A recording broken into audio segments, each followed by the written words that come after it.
All right, you drag racing fans. Have you always dreamed of climbing down from the stands to own your own professional racing team?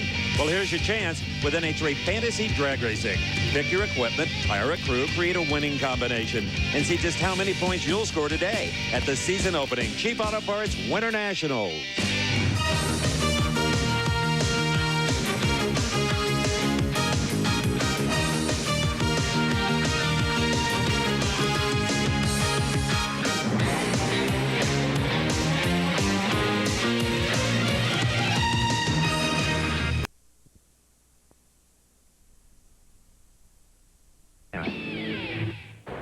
Well, a lot of fantasy drag racers are about to make Gary Scelzi, I'm sure, their first-round draft pick.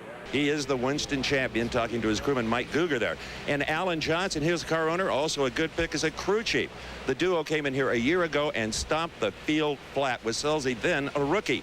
But this weekend, things have not gone so well. First qualifying run, giant wheel stand, bent front end. Second qualifying run, another giant wheel stand, more bent wheels and front end. Third qualifying run gets in solid, the number 3 spot. Fourth time down the racetrack, smokes the tires. This train is a little bit off the track, but Mike Dunn doesn't care. He has qualified number 1 in Darrell Gwyn's Mopar car at a solid 4:59. And as far as Dale Armstrong moving over to Don Perdome's camp, hey, he's got Larry Dixon right in the middle of the field at a 4:65. The Fuel Coupes may be the best place for fantasy because it's every driver's dream to derail the Force Express. Secure a Svengali of speed to conjure up the magic without smoke or mirrors, and don't be sidetracked by family feuds over who has the fastest hot rod. Use the draft to build your staff, and remember that rookies can win. Above all, enjoy the madness of the moment. It was only 3 months ago that Whit Bazemore found himself in a verbal sparring match with his Team Castrol counterparts. You recall Tony Pedregon beat John Force in the Winston finals and was able to subsequently leapfrog Whit Bazemore into the number 2 spot. Needless to say, that makes Whit Bazemore a highly motivated driver for 1998. Couple that with a 495 in testing and the fact they raced Tony Pedregon in round number 1. Team Winston's got a great chance to get right on top of Team Castrol. If your fantasy is factory hot rods, put your stock in the pros. Get an engine guru who's glued to the dyno and has pure ponies on tap. Drop that block into a cocoon of chrome moly and then wangle your way into a wind tunnel to take the drag out of your racing. Then hire the quickest left foot you can find, because if the driver is tardy, then the whole effort's foolhardy. And if anyone can dyno a team into eliminations, it's Dick Maskin, crew chief and engine builder for the 2-car team of the McLaughlins. With Troy qualifying 7th and Jag 5th in this first event of the season, the McLaughlin team is already looking promising. And also in a first year as a pro is Ricky Stern, the 19-year-old spotted driving exhibition pro trucks here last year. He's definitely living his fantasy. Now let's go see Bob Fry in the booth. All right, gang, I'll be right with you. I'm still looking up Svengali in the dictionary here. I'm only up to the G's yet. I'll be a little while. Hey, we're here at the Cheap Auto Parts Winternationals. Interesting day weather-wise. It has been an interesting couple of days weather-wise. That has not kept the crowd down, though, as they're just touring around the pit area and sitting in the grandstands waiting for all the finals, just like you are. And we've got them all coming up right here on TNN. Hi, everybody. I am Bob Fry with Laura Bird, Dave Reef, and Steve Evans. We've got the first race of a 23-race NHRA Winston drag racing season coming your way. Some interesting runs, some surprising finals all set up, and we're going to get to them in just a moment. But first, nothing talks like money. Over $500,000 cash flow in the bonuses. The folks from MBNA could have their pockets picked here this weekend. More on that in just a bit. Total almost $1.5 million. But you know, it's the first race of the season, and you can't tell the players without a program, so here is our video program. One look around Pomona may make you wonder if some of the sport's most talented crew chiefs have wandered into the wrong pit. Because since the Winternationals 1 year ago, a lot has changed. Dale Armstrong has swapped beer brands, leaving Kenny Bernstein's Budweiser outfit for the head roll at Don Perdome's Miller Lite team.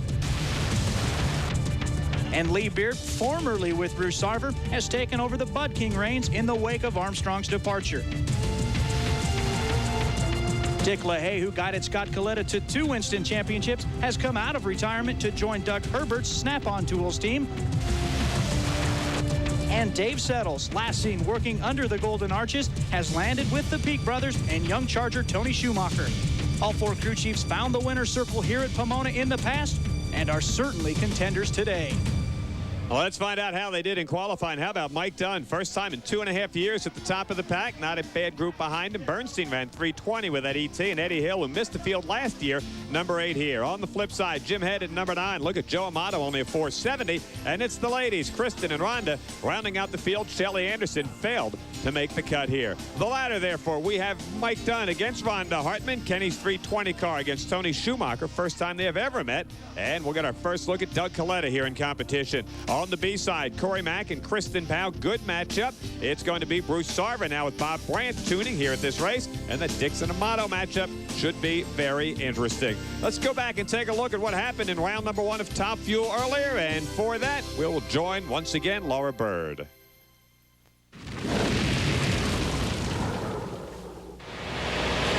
Dick LaHaye, crew chief extraordinaire, won a Winston championship himself, driving in 1987. Then he led the Coletta team to 2 Winston championships and retired in 1997. So how ironic to see him now, crew chief of Doug Herbert's team in the Snap-on Tool cars. We asked him how it feels to be up against the Coletta car in round 1. And he says, I taught this team everything they know, and you know what? They're going to be tough.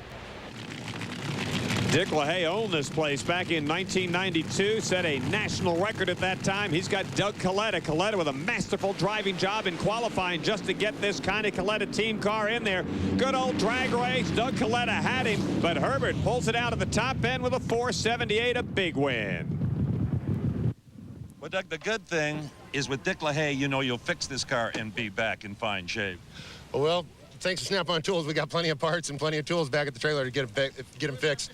I'll tell you what, I knew it was laying down, but I saw his car, some weird stuff coming out of the pipes on his car, so I didn't want to shut it off. So all that matters, I guess, is the wind light came on, and we're happy, I can tell you. Okay, go to work. Thank you. Doug Herbert's a neat guy. Good luck to that team this year. Kenny Bernstein here making his 150th NHRA start. He's got Tony Schumacher and the Peak Brothers car in the far lane. They had never met before. Schumacher had lots of problems on the burnout, a lot more on the starting line. Kenny Bernstein gets the win, 468 just this side of 319 miles an hour for a marvelous first round win. And it would then be Gary Scelzi up on the line against Bob Vandergriff Jr. You heard Steve talk about the problems Team Winston had in qualifying. Well, that was nothing compared to the problems they had in round number 1. They won this race last year. They're out of here in round number 1. That's not the way Scelzi wanted to open the year. Gary, would it be accurate to say that this whole weekend has been a disaster? I'd say that pretty much sums it up, you know. We flew the car, we smashed the car, we did that twice. We've had some troubles. We made one good run, and, you know, that's the way racing goes sometimes. You really kind of got behind. Yeah, we did. You know, everything was kind of late and had a rough winter, but, you know, Team Winston's a good team. We're going to be fine, and we'll be back. At Phoenix, next on the agenda. A disgruntled and obviously disappointed Gary Scelzi. That would set up the top qualifier, Mike Dunn, I'm sorry, against Jim Head. Bernstein and the Snap-on Tools machine. On the flip side, going into round number 2, you're going to take a look at Corey McClanathan, who also advanced. He beat Kristen Powell. Bruce Sarver would be Corey's matchup in round number 2. And Bob Vandergriff Jr. goes off against Larry Dixon. Some good matchup. Corey Mack looking to pick up right where he left off at the end of 1997. So some very good first-round matchups. We'll take a look at Fuel Funny Cars when we come back, find out how they qualified, how they went in the opening round. Look at that beautiful sight overlooking Pomona, California. TNN's exclusive coverage of the 38th Annual Chief Auto Parts Winternationals is brought to you by Mopar, Chrysler Corporation Parts, and the Chrysler, Plymouth, Dodge, Jeep, and Eagle dealers who sell and install them. And by Pennzoil, formulated for today's stop-and-go driving. Stop, go, Pennzoil.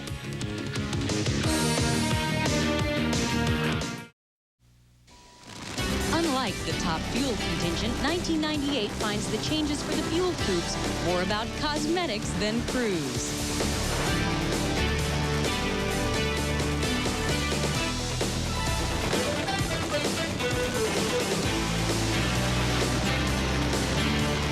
But regardless of the hot colors and cool graphics, the driver inside will still decide who gets the gold and who gets the blues. I love that Mad Magazine car, I'll tell you. Unfortunately, you're not going to see him here this weekend. There's Tony Pedregon signing some autographs. Tony is the Svengali of the John Force team. I don't know if that really works. I just thought I'd throw that in. Let's take a look at how they qualified here in the funny car camp after a couple of days with some nasty weather. It was Al Hoffman with a lightning bolt at 486, and John Force is back, I mean way back in the number 2 slot. Dean Scoos of the Matco Tools car rounds out the top 8 with a very respectable 509. On the B side, you got a lot of talent, and you got some well-known guys, Whit Bazemore, Randy Anderson, a couple of unknown commodities, Frank Pedregon, Jeff Ferrandon, Mark Sievers. Let's take away the look at the pair up. It's number 1 and 16. That's Al Hoffman against Sievers. Wilkerson and Frank Pedregon. Very interesting. And so is Etchel Chevy. That's right, Chevrolet against Randy Anderson's Pontiac. Side number 2 has the champ, John Force, up against the Pioneer car of Tom Hoover. Tony Pedregon and Whit Bazemore could settle something real early in the season. And Del Worsham and Creasy family car. Both happy they'd like to advance into round 2. Back in round 1, let's see what happened in funny cars. Let's start off with David Reed. Al Hoffman may be experiencing a bit of deja vu here this weekend as he gets set to race Mark Sievers in round 1. You recall it was only 2 years ago that Al Hoffman raced Mark Sievers in round 1. Sievers had a huge engine explosion, and in the shutdown area, the two gained contact. Al Hoffman's crew worked very hard and was able to rebound, Al Hoffman getting the Winternationals win. It's those kind of classic results that Al Hoffman is searching for again here today, but just not the way he got there. Sievers, near lane, Hoffman, far lane, the menacing-looking black car of Al Hoffman with that 486, a chance to pick NBNA's pocket for 50 grand, but not if he runs like this. He not only didn't get the record, he almost didn't get the win. 6:68. Sievers fired and fell back, and Hoffman really dodged one right there. That was more like a thrill ride than a drag race. Yeah, that's for sure. It was on a tremendous run early, but we underestimated what we were doing out there. You almost got the wall. You almost got the center line. Yeah, well, the important part is we got the win. That's what we're here for, one way or the other. Snappy comeback there, Al. There's the new look Pioneer Art of Entertainment machine, Tom Hoover, near lane. It's the champ, John Force, who just about owns this Fairplex. The big number 1 Castrol GTX Ford on the far side of the racetrack. It is hammer time as Force goes right down Broadway. 498, 308 miles an hour. Gets the win, and he punched out Tom Hoover and looks like he might again be unbeatable here at Pomona. There is Tony Pedregon, Whit Bazemore to the near lane. Whit says he knows that they can run with force, that they can run for the championship. He's got a chance to flex his muscles in round 1. Dead even reaction times out of the gate. Full blanket over the 2 of them. They're that close. Tony Pedregon's 5:05 punched out Whit Bazemore's 5:07. We're a little disappointed for Team Winston and our Ford Mustang, but you know, all the guys, we did a great job. It's going to be a good year for the fans, and it'll be a good year for us. It's early in the year. We smoked the tires right at the finish line. We passed him. We had it won, and it just blew the tires off. So we'll be okay this year. We're going to have fun. Whit sounding very optimistic. You can see Gary Densham picked up a win there as he took out Dean Scoos, and Tim Wilkerson, the John Costanza car, running well, and so is Chuck Etchel's Chevrolet out of the Kendall camp. On the flip side, it'll be Force and Tony. Now that could be very interesting.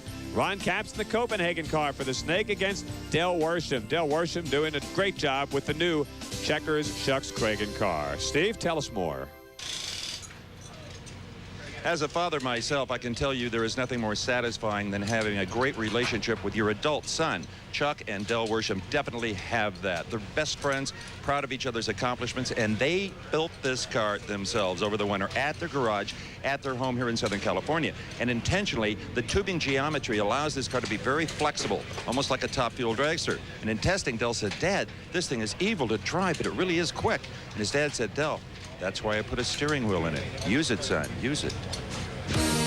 Just like a Svengali. Well, that's a great-looking shot, isn't it, here at Pomona? Hey, don't forget to join us in 3 weeks right here. TNN Motorsports brings you the next stop on the tour. The same cars and drivers go to Firebird Raceway in Phoenix. It's the ATSCO Nationals. Tune in February 22nd, 7 p.m. Eastern for more exciting NHRA racing right here on TNN. You know, during the last couple of weeks, a lot of guys had some time to take some time off. During the show, we'll tell you what some of the racers did during their off-season. Here is Tommy Martino.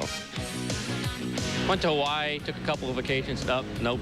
We thrashed on T-Rex here, trying to get enough power to qualify in Pro Stock. That's our new motors called T-Rex.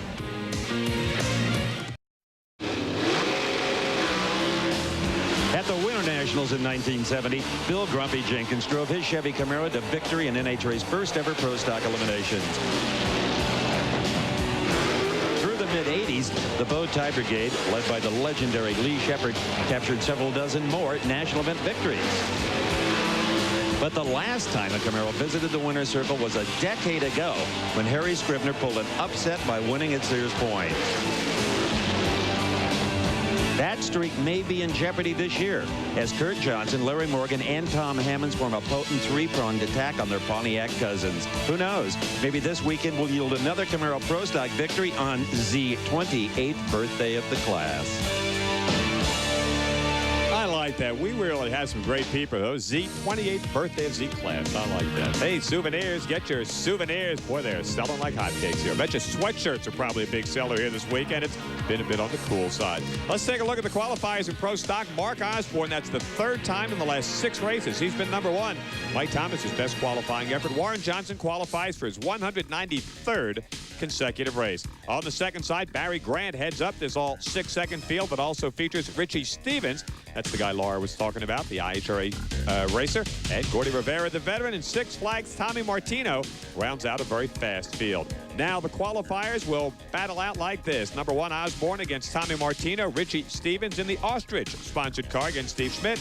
Jake Coughlin, keep your eye on that kid during the 1998 season. The B side, it's the outlaw Bruce Allen facing off with Mike Thomas's gum out entry. Roy Coughlin and Scott Jeffrey on the only Dodge in the field. And Marnell and Kurt Johnson's Chevrolet. That's right, Z, Chevrolet Kurt Johnson round out the list. Let's take a look back at what happened in round number 1. We will open up this retrospect with Laura Bird.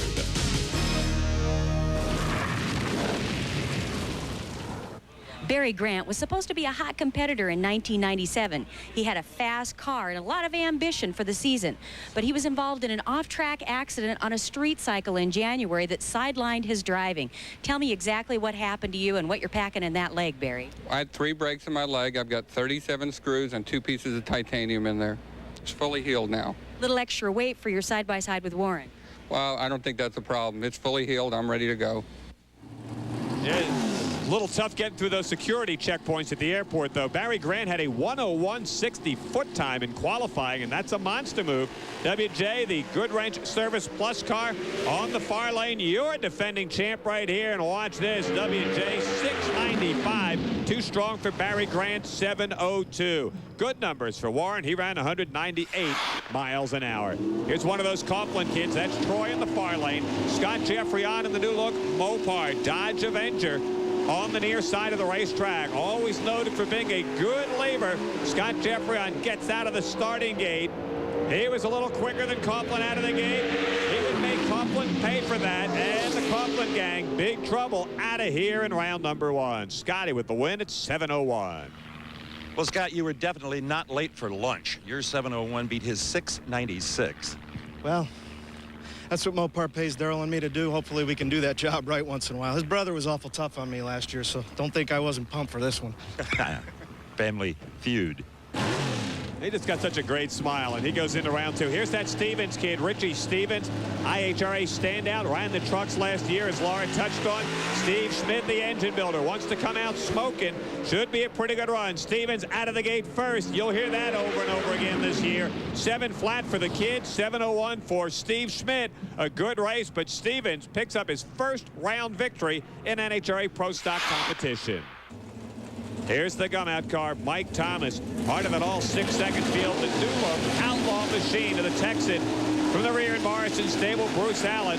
Over on the far side of the quarter mile. Bang, they're out of the gate. Watch him head on down the racetrack. Thomas qualified number 2. Not enough here. Allen takes him out at 6.97. And Mike Thomas loses with a 6.99. That's a tough way to get trailered.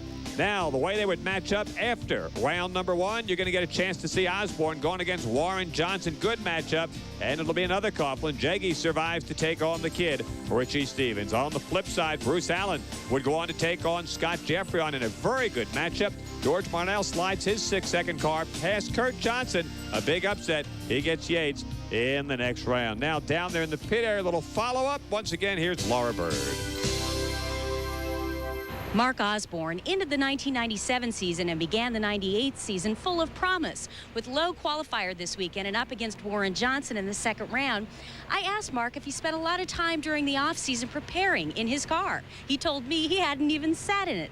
See, Mark owns 2 professional motocross teams, and his 8-year-old son, Zach, wants to be a motocross star. Zach beat the national champion twice this winter in the 50cc Pee-wee class, and Daddy Mark Osborne was right there cheering him on. And let me tell you, Zach can play basketball. He can shoot the rock, baby. I'm sorry, wrong guy. Hey, there's a lot of weird cars out here. We got more coming up from Pomona, so don't go away. But first of all, let's find out, did you know?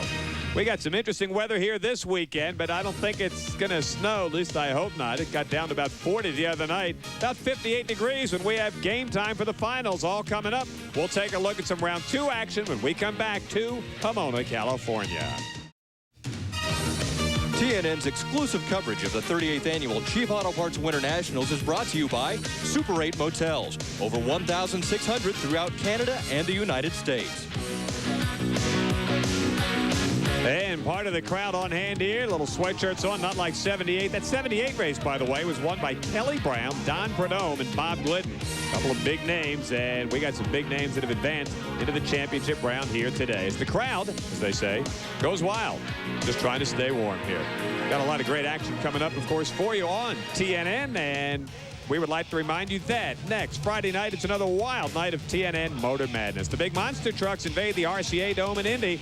Watch out, because anything can happen. If you've been watching, anything can happen on the show. Friday night, 8 p.m. Eastern, 5 Pacific for TNN Motor Madness. Well, we got to scoot right along and bring you up to date with what went on in round number 2 of Top Fuel Eliminator. So here goes. Bruce Sarver had advanced past the opening round. He's got the Atco Tool sponsorship right now, and he would take on Corey McClanathan. Corey Mack, as you know, made that valiant effort to win the championship in 1997. Came up a bit short. Look at this. Never got out of round number 2. Sarver with a 4.82 gets the win. Corey Mack would now spectate the rest of the day here at the Winternationals. I got some luck finally. Last 2 years I have 0, but man, I thank everybody that stepped up here. We're working on a deal to go racing, play hardball with the boys. Dale Eaton, Mike Burris, thanks to all them guys, Gabe Sanchez. You blew it up again. Yeah, this is the first time it happened. I mean, I felt the fire all up in there. It torched the head there and put it all up in my cockpit and breathed some bad air, but heck, we won. Yes, indeed. He would march into the semifinals. Here's the snap-on guy. Here are the first 2 cars over 300. Bernstein was the first over. Doug Herbert, the second car to go over 300 miles an hour. On board with the Budweiser King. The King out in front gets the win. Bernstein, 473. Look at that. You can see some oil up on the lens of that onboard camera, and that ain't good. It'd be the Jersey's car. Bob Vandergrift Jr. against Larry Dixon. Larry's dad won this in 1970. He beat the legendary Tony Nancy. Vandergrift smokes the tires, and Dixon, with that new look scoop, goes down and gets the winner. Brilliant pass at 464 and 314. Man, it was awesome. I mean, it was a good run. It got down on the other end, and I knew I was by myself because I can only hear the one car, and it just started revving up, and I didn't know if it was the tire spinning or if it was running good speed down at the other end. But, man, I found the finish line that time, and it felt great. You and Dale Armstrong obviously relating well to each other. Oh, yeah, he's awesome. I mean, you know, just great guy. He loves cars, you know, and this is a perfect world for me because I love him too. Thanks. There's Bob Vandergrift Jr. coming over. Let's go check out now more in the pits with David Reef. Our next pair of cars features a couple of guys who used to wage war in funny car, Mike Dunn and Jim Head. Now they wage a war of words. Who's got the better reaction time? That could be the key, as Mike Dunn has slipped from his qualifying mark while Jim Head has bettered his. Jim Head stole that race at Memphis last year when he won 3 of his 4 rounds on a whole shot. The new look Mopar car, your #1 qualifier. The close call communications car, who has been very hot since Indy of last year. You are on board. Little pop and little bang, and ooh, and Jim Head just held on and gets the win. One pretty 5:05 beats a 5:15. Jim Head to the semifinals at Pomona. Jim Head gets out with an amazed and grimaced look. You blew it up, he blew it up, but you got to the finish line. Yeah, I know, Steve, but I'll tell you what, I don't like winning that way. A win's a win, they say, but our car ran real well, didn't hurt apart first lap. We didn't touch it, and it's blown up. So I guess we didn't have such a good deal the first lap, but we'll fix it. We'll be there for the semis. We need to put it.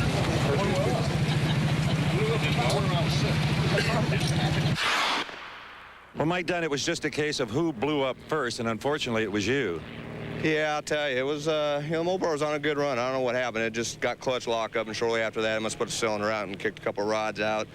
And, he went by there right at the end. I'll tell you, the car ran good all weekend. It's a tough break. We had a good shot at winning it. But I'll tell you, you got to make 4 runs on race day to win these things anymore. It's just it's tough competition out there. But I want to say hi to my wife, Sandy, and Samantha back home. And little Michael, it was his birthday yesterday, so I want to say happy birthday to him. He's going to get a present anyway, even though we didn't win a race. What a dad. Oh, man. What? Just 18 days ago, the sport of NHRA Winston drag racing and motorsports in general lost a great friend. T. Wayne Robertson, the president of Sports Marketing Services, a division of R.J. Reynolds, was killed in a boating accident in Louisiana.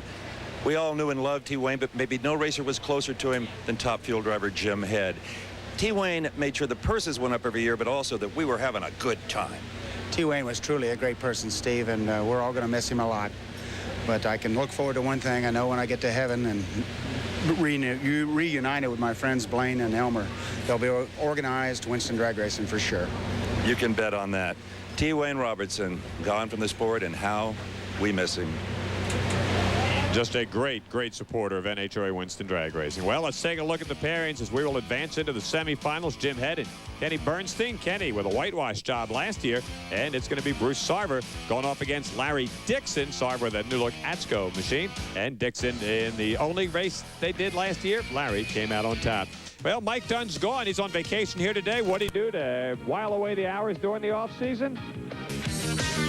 Oh, I do plenty. At least that's what I try to tell everybody. Now, everybody's convinced I just sit around and watch soap operas and, go to lunch and, take a nap in the afternoon. But I want to quell all them rumors. That's not true. But I was glad to see that Erica got out of jail this winter.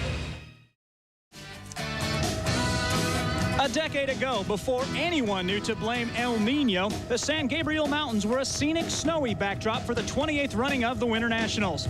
And it was a cold, cruel place to beat, especially if you were the quickest qualifier. None of the number ones got past the second round.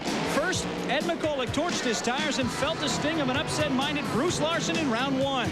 And then Morris Johnson Jr., back in an NHRA national event for the first time in 8 years, sent Bob Glidden packing back to Indiana with another round 1 upset. One class later, and Top Fuel's Larry Minor was on the trailer thanks to Eddie Hill and his top speed of the meet numbers. This also was a Sunday for Cinderellas. Butch Blair, driving an ex-Joe Amato Streamliner, lasted to the semis before the clock struck midnight, and he fell to Amato, the eventual runner-up. Dale Puldy and the Merry Men of the Over the Hill gang used consistency to reach the final, where Puldy's superb backpedaling was the difference for the championship over Jim Head. And Pro Stock witnessed the emergence of Mark Powick as a driving threat as he powered his way into his first career final before falling to the Trans Am of Butch Leal. On-track upsets and unsung heroes have always found a home at the Chief Winternationals. Yes, they have. Look at the mountains. Boy, if I didn't know better, I'd think I was right back at home in New Jersey. Oh, I'm sorry. Welcome back, everybody. Chief Auto Parts Winternationals in Pomona. 38th version here. Bob Fry, Laura Bird, Dave Reef, and Steve Evans. And let's take a look at what went on in round 2 of the Fuel Funny Car category. The new look purple machine. It's owned by John Costanza and the John Costanza Institute of Technology. That's on the far side with Tim Wilkerson. It's the Kendall Pomerosa Super Winch car. That is a Chevrolet. That's Chuck Etchels. Both cars qualified well. Chuck Etchels would go 5:01 on this race, and he would go home because Tim Wilkerson, man, he had the high beams on that one. 494, 310 miles an hour for the kill. Watch this guy's face, huh? A career best, 494. How about that? Oh, man. Do we have a great team or what, Steve? You know, JCIT Demand Flow Racing, they put this thing together. I'm just lucky enough to drive this rod, and what a rod it is. 494. Is that something else? You know what? I think you'll see us at the end. What do you think? I wouldn't bet against it. Oh, man, he just dented the front of that thing. Wow. Del Worsham, the Checkers, Shucks, Cragen car in the far lane, the father-son team, and it's Ron Capps and the Svengali, Roland Leong here in the near lane. Don Prudhomme's Copenhagen car.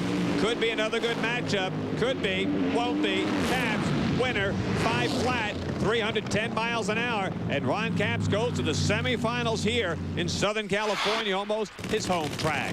Here comes Tony Pedregon against John Force. They both advance. They get the matchup right here. Force just about owns this place. They went at it in the finals here at the last race last year. Tony got the win. Force smokes the tires. Out of power, Tony Pedregon just coasts across the finish line with a blazing 6:39. 6:39, and he got the win. Gee, Tony, it just mysteriously shut off. Well, I'll tell you the truth. My biggest concern was backing up from the burnout. There was some sprinkles coming down. But obviously it was safe enough for us to run, and it's hard to celebrate when you beat your boss, but that's just the way it goes. We come out here to race, and I felt a little pop. Maybe it backfired. We had some problems in our first run, so from here we just go on and try to win this thing for him. Well, let's go around and have a look at the motor. Matt, blower belts on it. Spark plugs are all in it. What a mystery. Whoa, can I get a big amen? It's a miracle. Here comes the Gary Dencham NEC Communication Solutions car to AAA, just renewed for a couple of years with the good folks of AAA at Southern Cal. Over there in the far lane, it's Al Hoffman. Say goodnight, Al. So much for that 486. The folks of MBNA can put their $50K back in their pocket. Al Hoffman's gone. Gary Dencham gets the win. Way to go, Gary. Doggone Al Hoffman. He just ran over here and told Gary Dencham he got his first 4-second run. Unbelievable. Here at Pomona in front of everybody, Auto Club guys are out here, NEC, all my kids from school. Couldn't come in a better place, Steve, I guarantee you. Congratulations, Gary. Thanks a lot. I tell you, it's going to be a great season this year. Greg, my new crew chief, obviously doing a great job, right? You can have lane choice. Hey, who cares about lane choice? It's a great racetrack. Al Hoffman had all kinds of problems on the burnout. Might have been his undoing. The irony of it all. You leave here the quickest funny car driver in history, and it didn't pay a dime. Well, it did in a way with Budweiser's #1 qualifying money, so we're happy about that. But for Pontiac and Classic Chevy and everybody involved with the car, we had a problem with the clutch up there. I don't know what went wrong with it, but I couldn't even do a burnout. I would let the clutch out and it stayed. I kicked it and it broke loose, and then, I mean, I couldn't get it in reverse or anything up there. I'll tell you what, I'm really happy for Gary Dencham and all them guys that run a 499. Good luck to them. Let them go on and win this thing. I told them whoever won this round was going to win the race, so good luck, Gary. We'll be watching. What a way to get out of the box for Tim Wilkerson. John Costanza's new hired driver has the best of everything. New chassis, new motors, and a new team headed by this man, Gary Kennedy. That's right, the same crew chief that guided Tim Wilkerson to the finals at the U.S. Nationals. Just like every other team, they've had problems testing the car. Not so much of what they've done, but the amount of times they've been down the racetrack. Today's semifinal race against Gary Dencham will mark the 9th time this machine has been down the racetrack. They're hoping there's a 10th that'll come later today that'll guide them to their first funny car win. Couple of good cars. Gary Dencham becoming the 13th member of the Castrol 4-Second Club. Dencham and Wilkerson only met once last year. Timmy's on the long side of the score. And the other pairing, it's going to be Tony Pedregon going off against Ron Capps in the Copenhagen car.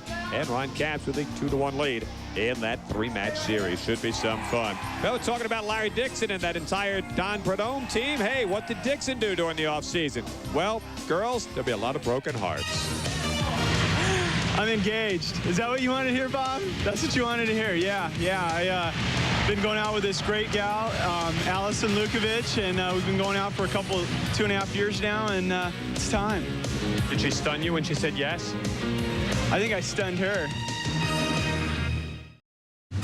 TNN's exclusive coverage of the 38th Annual Chief Auto Parts Winter Nationals is brought to you by the more than 1,750 AutoZone stores across America. AutoZone, the best parts in auto parts.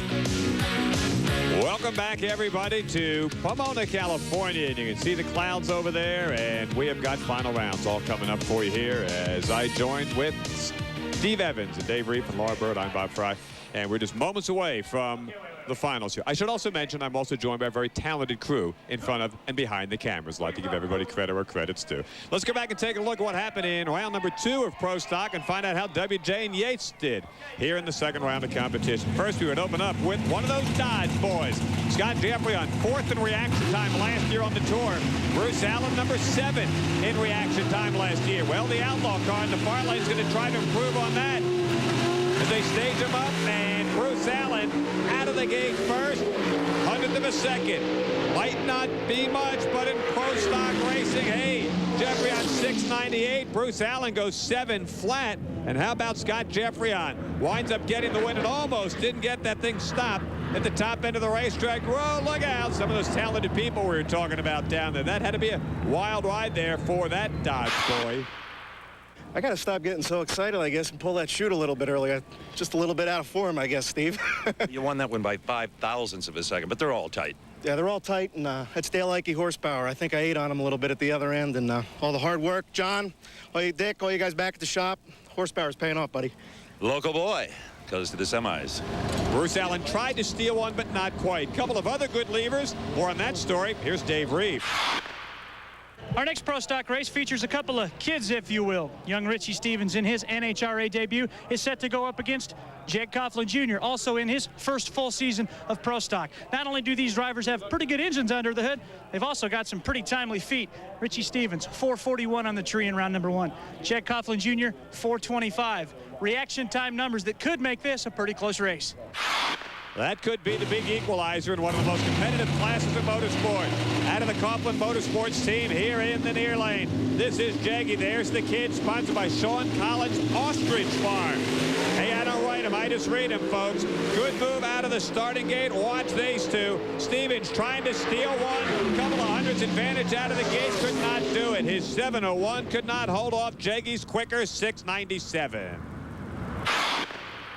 I tell you what, you can't take Richie lightly. There's no doubt about it. He's been racing a number of years, and he's a youngster like we are out here, and it's good to see him out here, and obviously glad to see we ran him down there. Well, a solid 697, looking good for the semis. Thank you.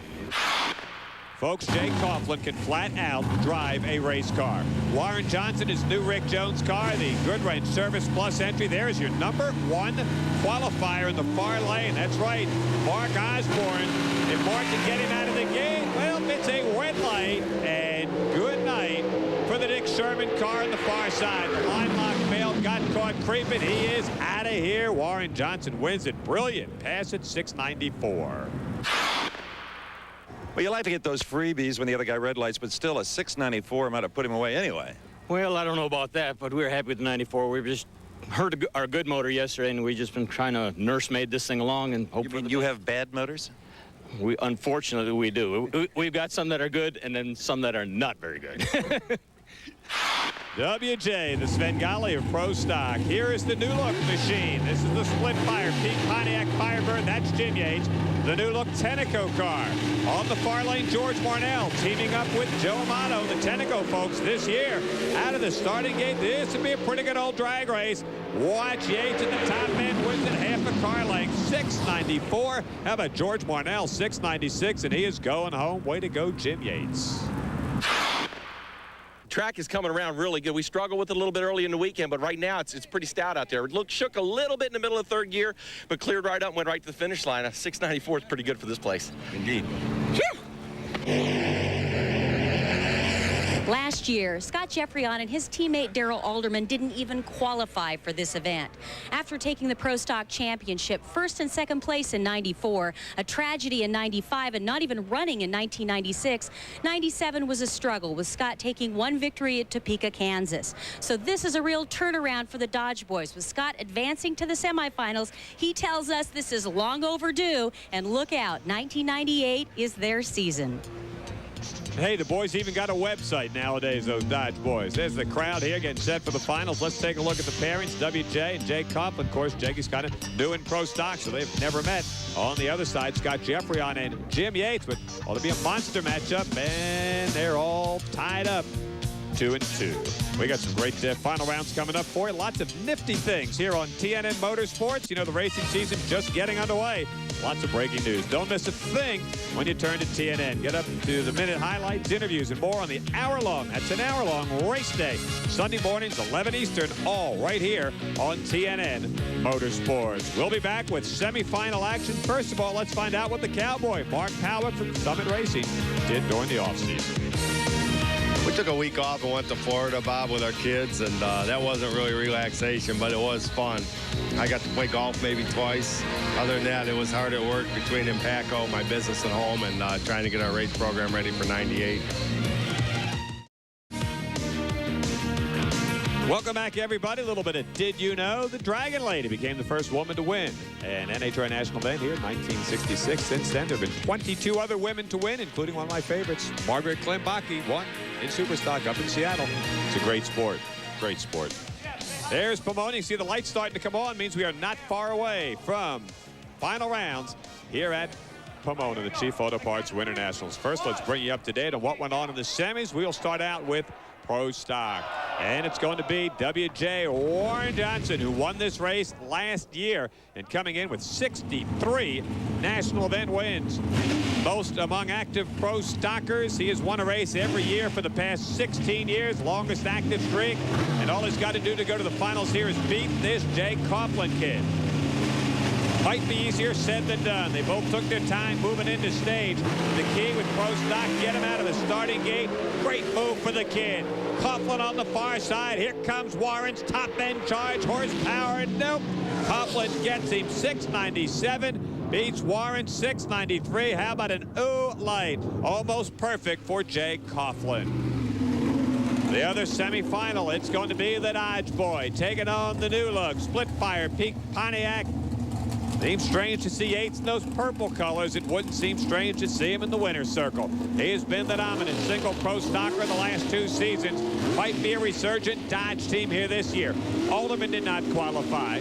Alan Johnson's Dodge did not qualify. Scott trying to put the lone Mopar in the finals. You're on board for a minute. Yates out in front. Yates gets the win. 693 to 697. Identical times for the winners and losers in that semifinal. Let's go down to Dave Reeve. Bob, Jim Yates struggled a little bit through testing and through the early qualifications rounds, and it could be because of this. A fan brought in this picture. His nose was actually deflected in. They put a little padding up there. That thing stayed out, and boy, he got a 695. A good way to start. Well, you know, it's a brand new car, brand new year, and we got some brand new sponsors on board. And I'm real happy with the way the car turned out. We just had to work on it a little harder than we expected. And the best part is now, maybe a little revenge. You get to go up against that Coughlin clan and your former crew chief. Well, you know, they're doing a great job over there. Richard's making a lot of horsepower, and little Jeggy's a heck of a driver. You got to give him a lot of credit. You know, he's made a big impression on the sport in the short time he's been here. But, you know, we're going to load up and go up there and give him a good run for his money and hopefully put the Split Fire Pontiac in the winner's circle. This team's not too worried. They've been running 690s all day today, Steve. They have indeed, but let me tell you, Jed Coughlin Jr. is like a concert pianist. He believes in practice, practice, practice. Up to 4 hours a day on a practice Christmas tree in his shop. Is that how you were able to lay a 409 line on Warren Johnson? Just banked him. Well, we certainly do practice quite a bit. There's no doubt about it. Against Warren, I had the RPMs up just a little bit, and the car went in maybe an inch or so further than we anticipated. But still, a 409 light, we were certainly needed, and pleased to get that result. You may need another one of those against Yates, huh? Yeah, we just may. You know, our whole crew's been back here, Richard Maskin and my father, Jeg, and everyone's been trying to pick up the inefficiencies in our program, and hopefully we can lay down a 693 or better. Speaking of Dick Maskin, let's see if we can find Maskin. Are you in this trailer? Maskin, you told me at the end of the year, your goal this year was to kick Jim Yates' butt from one end of this country to the other, your former partner. Well, that sounds a little revengeful. I don't think I'm quite that. We're just here to win races. We got a great group of guys. Got the greatest family in racing. Great companies involved. Jeff Taylor, and I mean, what more can you say? Not a whole lot, but he didn't really say that, Bob. Jim Yates in his 37th final round appearance in the Coughlin kid. 2 of the last 3 races, he has gone to the finals. Let's take a look at the way they will match up. Hey, Jim Yates beat him once last year. You never can tell. Things could change. This Coughlin kid is dynamite on the tree. You know, coming up tonight on TNN, due to our coverage of the Chief Auto Parts Winternationals in Fisherman TV, and Bill Dance Outdoors will be seen later tonight. In Fisherman TV comes up right after the race at 9:30 Eastern. Bill Dance Outdoors will be seen at 11 p.m. Eastern, all right here on TNN Outdoors. Joe Amato got to spend a lot of time outdoors during the offseason. I mean, it's tough to be poor. Here's what Joe did. Yeah, I've never really been into Europe at all, but driving the factory Porsche, when you can go as fast as you want, when you can drive down this Autobahn 150 miles an hour legal, and after a while it gets to be like it's slow. I'm used to going 300 and a quarter mile, but 150 going around roads, that was a real kick.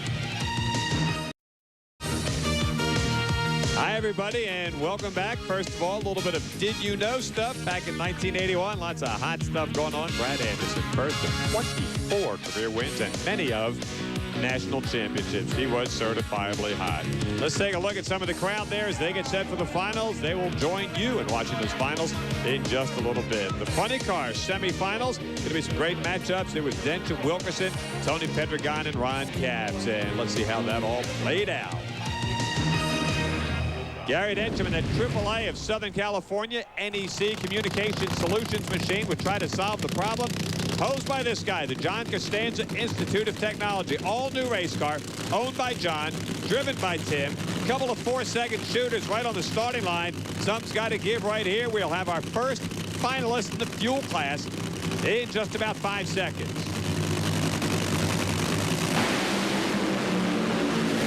Academic. Denton smokes the tires, and Tim Wilkerson with another very good run. 5:03, 257 miles an hour as he goes in to the championship round. The Purple Gang would take on the winner of the Castro Ford team of John Force, Tony Pedregon in the leathers, and Ron Capps, the Copenhagen MBNA car.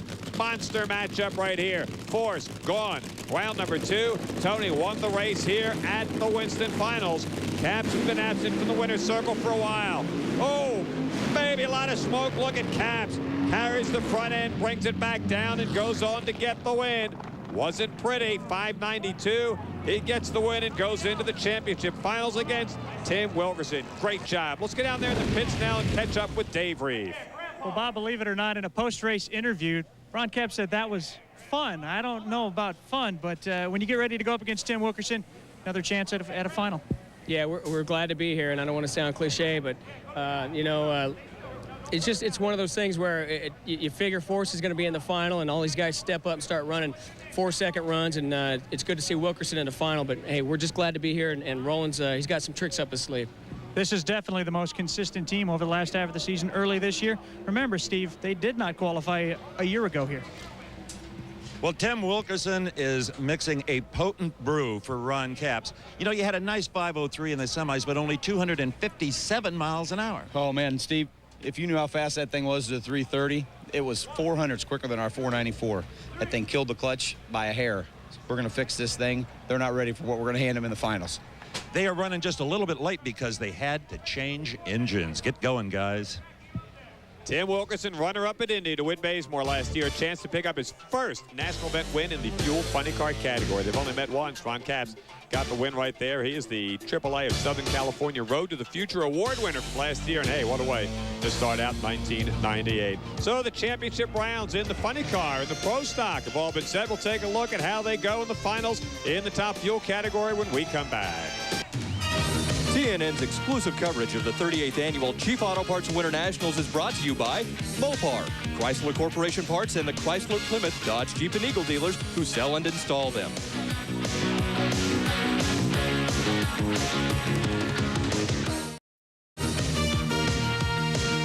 We'll be taking a look at those semifinals in Top Fuel. We mentioned earlier Kenny Bernstein's 150th national event appearance in a Top Fuel car. He can flat out drive a race car, and he's done a great job, but he will not be, well, he will be one of those cars we're going to take a look at in just a bit. The 1998 Chief Auto Parts Winter Nationals here at Pomona. And let's take a look at those Top Fuel semi-final runs. It would be Kenny Bernstein trying to win in his 150th Top Fuel appearance, and Jim Head, the close call communications machine. Jim Head, who has been doing just a great job with that race car over the last couple of races.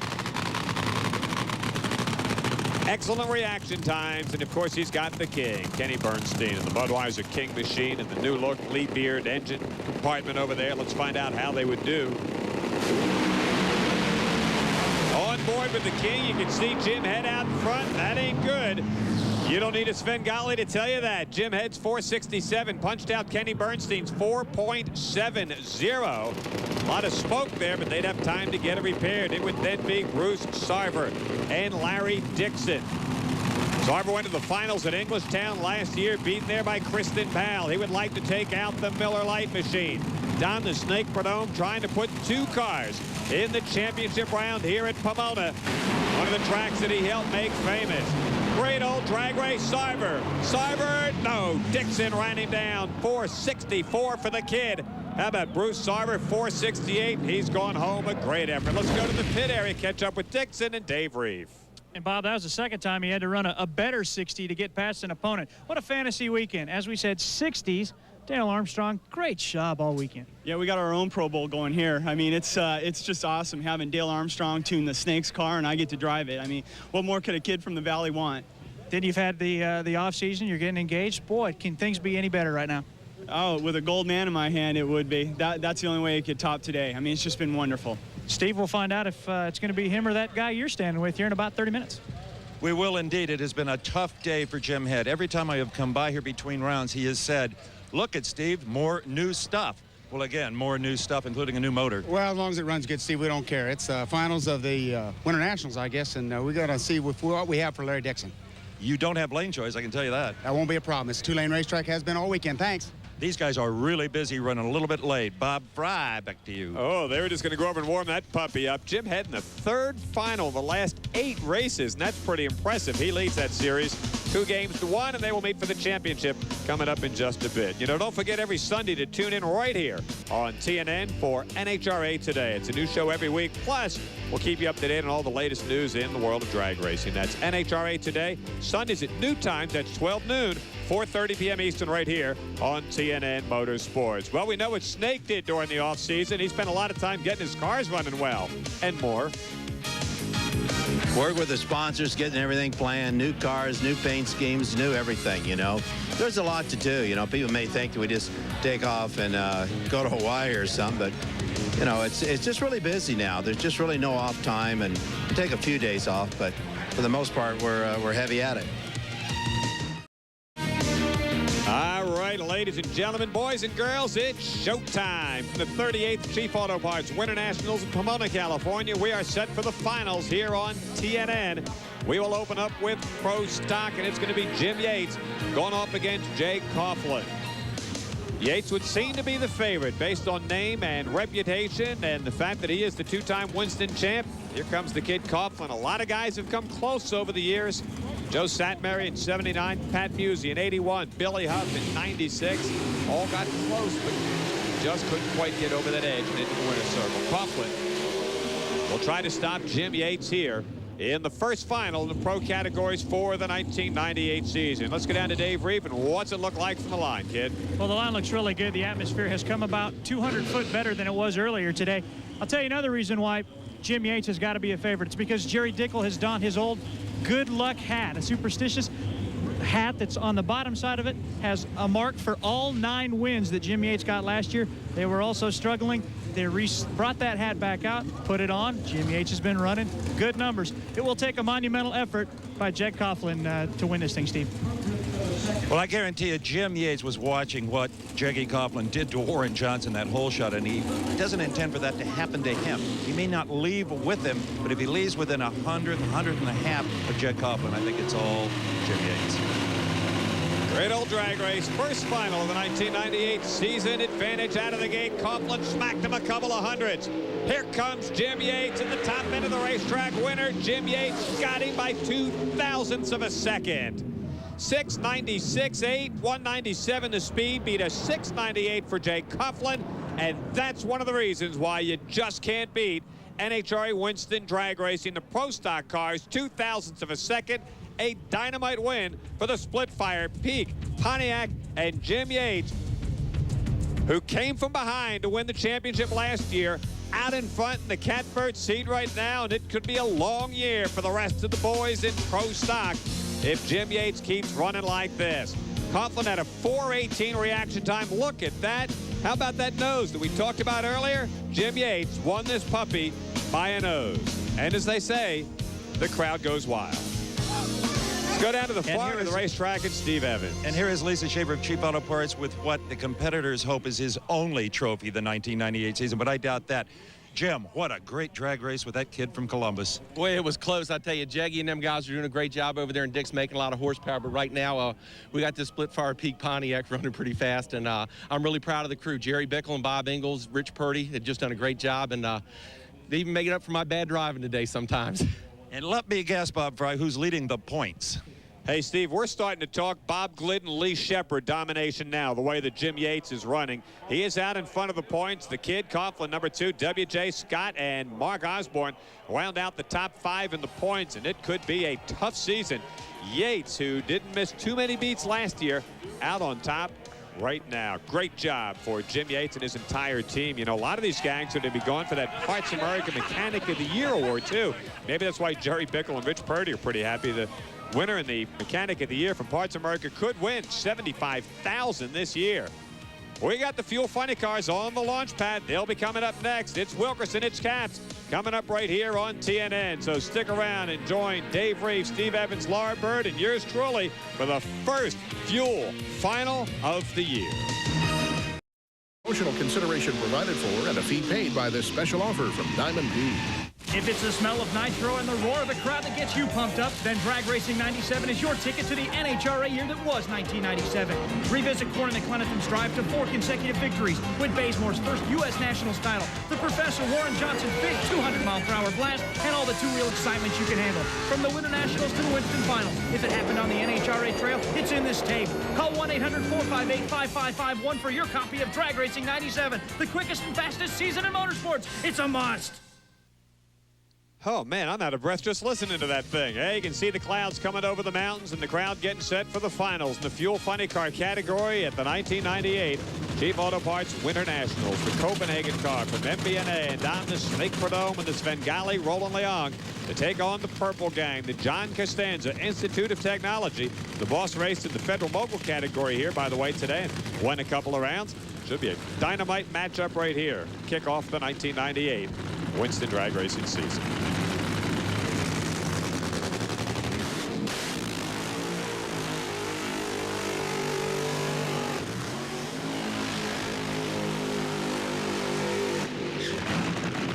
Got the potential here to be a dynamite matchup. I like the way that that purple car has been run. It's a 4-second shootout here in the finals, Steve Evans. This may sound weird, but if they both smoke the tires, and it's entirely possible, it's freezing outside, I like Caps after the driving job he did against Tony Pentagon. If they hook, I like Tim Wilkerson, that purple car, to win his first ever national event. Steve, Tim Wilkerson was the last car to come up here. Ron Cap sat up here for just a little while. I went back and talked to big boss man John Costanza, asked him if there was any problems. He said, no problems. In fact, the guys are almost a little, really too loose. Too loose could be good. Earlier in round number 1, Tim Wilkerson had a 411 light. That could be the difference here as they've softened up that car just a little bit, looking for a low 5.0 out of the JCIT car.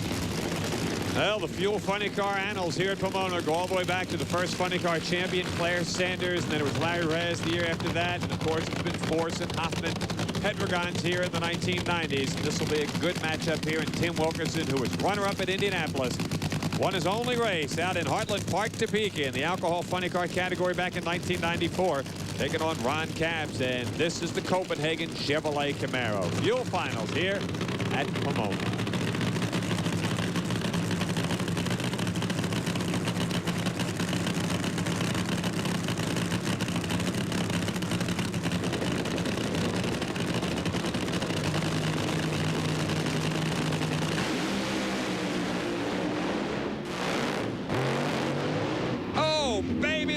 Smoked the tires, and as advertised by Steve Evans, Ron Capps gets the win. There's wife Shelley and their baby.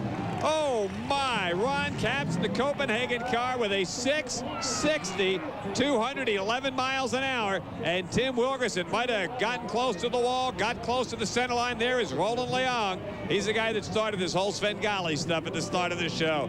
Ron Capps gets the win at 6.60, 211 miles per hour, and picks up his first win since Sonoma back in 1997 at the Autolite Nationals. Looked like a pretty good move. They strike the tires almost simultaneously.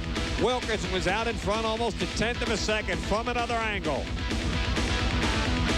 The Fuel Cars at dusk in Southern California. This looks almost just like the Top Fuel Final right here last year. Wilkerson came so close to the wall and then actually goes over the center line. And this time it was over. He gets DQ'd. Ron Capps gets the WIN. And the Copenhagen car for Prudhomme gets the win here to start off the 1998 season. Wow. Let's go down to the far end of the racetrack and Steve Evans. Well, Ron Capps stopped in the middle of the racetrack. For safety reasons, there are no more turnouts. Our friend Alan Reinhart and his trusty golf cart has got Ron Capps. I can tell, Ron, we were standing with his wife, Shelley, and his baby girl, and they are plenty tickled as you are.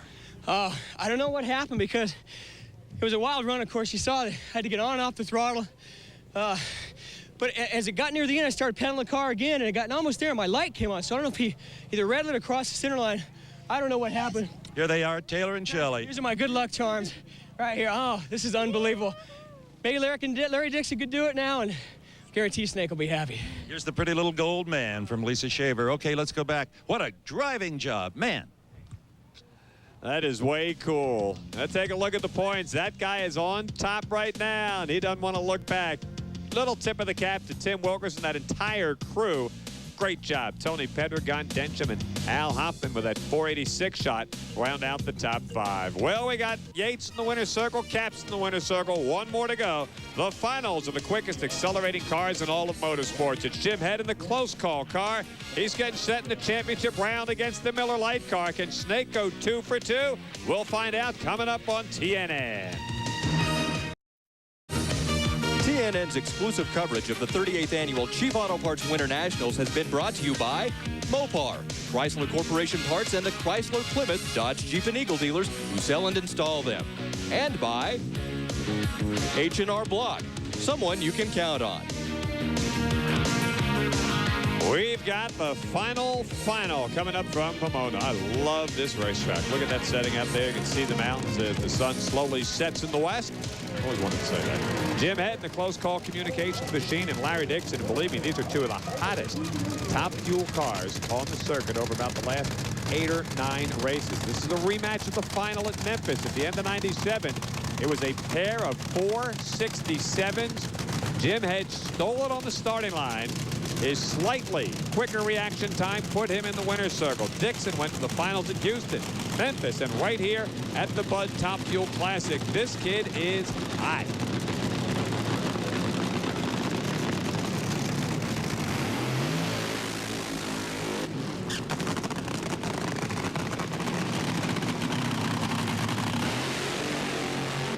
Dave Reef and Steve Evans standing by too. Let's go to the far end of the racetrack where I'll bet you Capps is getting ready to watch his teammate, Steve. Oh, baby, could this be the first ever double for Don the Snake Prudhomme and his 2-car team? You know, I'm going to go back to what I said before. Both these drivers have to be very alert and ready to pedal. They saw what happened with the funny cars. If it comes down to that, I'm riding with Jim Head. If they hook, I'm going to go with Larry Dixon because Head has just had an exhaustive day, and I don't know if they've got much left. Steve, I've got to agree with you. But just as much as Roland Leong is the Svengali of speed for Ron Capps, I got to tip my cap to Dale Armstrong as well, and the great job he's done with Larry Dixon. It will come down to who's going to be able to hook their cars up. That points to Larry Dixon. He's been doing it all day. No reason to think he won't do it again here.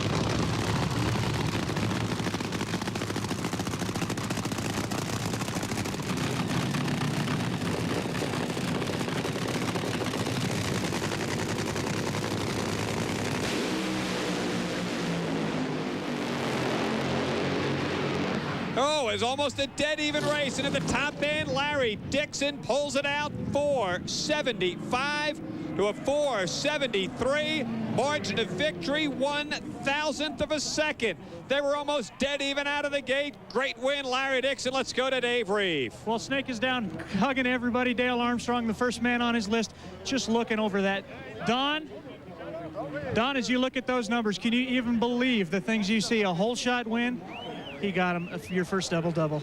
First ever, unbelievable.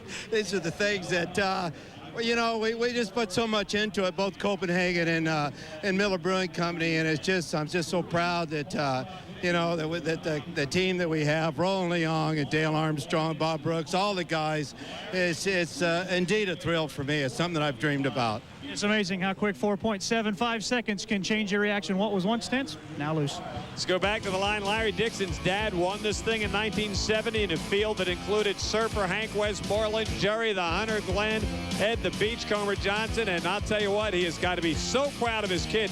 These two cars off the line almost together, shut off almost at the same time, and look at that, just 1/1000th of a second on the starting line, and the Miller Lite gang cannot believe a 475 won this. Little payback. Dixon wins it on a hole shot. Steve? He almost couldn't get out of the car because his teammate and fellow champion Ron Capps was hugging him half to death. What a drag race with Jim Head, baby. Man, that was great. I love these guys down here like that. I miss that from being on the pit crew down on the starting line. When as soon as you win the race, you get to hug and cheer and all that. I'm down here by myself. I got my Copenhagen buddies hanging out with the Miller team now. I'm digging it. Fantastic win, and how great for the Snake. This is great for the Snake. I tell you what, my dad's here this weekend. He won this race in 1970. This one's his right here. Show it to the camera, Lisa. Bob.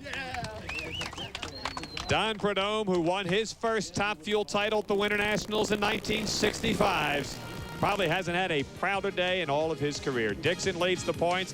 There you see the rest of the runners in the top 5. It was a marvelous weekend here at Pomona in the Chief Auto Parts Winternationals. And our Mopar high performer, hey, who else but the Snake? Don Prudhomme with wins for his team cars in Top Fuel and in Funny Car for Larry Dixon and for Ron Capps. So a great start to the 1998 racing season. I'll tell you, watch out this year for that Coughlin kid in Pro Stock.